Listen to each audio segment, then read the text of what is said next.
hexadecimal and decimal conversions.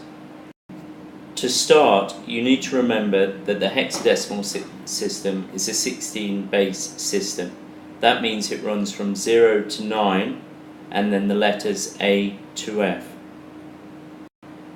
Just remember here that A is the same as 10, B is 11, and so on until you get to F, which equals 15. So let's look at some examples. We're going to convert hexadecimal to decimal. In what would normally be the tens column here, we're going to call that the 16s column, and here this remains as our units column. So when converting the first number, the 3 here, from hexadecimal to decimal, we're just going to say 3 times 16, which is 48. And then we're going to add this on to the unit or number that would be in the place where the A is, and we know that A in decimal is the number 10, so 48 add 10, which is 58.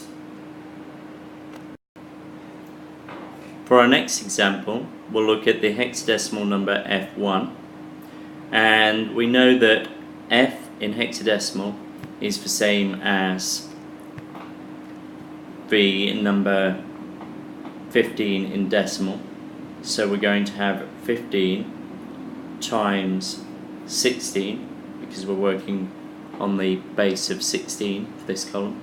15 times 16 is 240, and then we're just going to have 240 plus 1 here, which is 241. So F1 in hexadecimal is the same as 241 in decimal. For our next example, we're looking at a much bigger hexadecimal number, which is 4AB, and this adds another power because not only do we have the units column here and the 16s column here, but we have 16 squared column here, which is 4 times 16 to the power of 2, which is 4 times 256.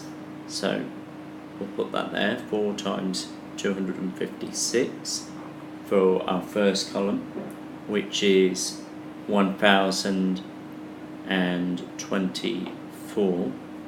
Now for the next column, the A column, which is 16's column, we're going to just have, we know that A is the same as 10 in decimal, so we're going to have 10 times 16, which we know is 160. And finally we've got in our units column the letter B, which is the same in decimal as the number 11, so B is just 11 here. So when we add all of those together, 1024 add 160 add 11 gives us 1195. So 4AB in hexadecimal is the same as 1195 in decimal.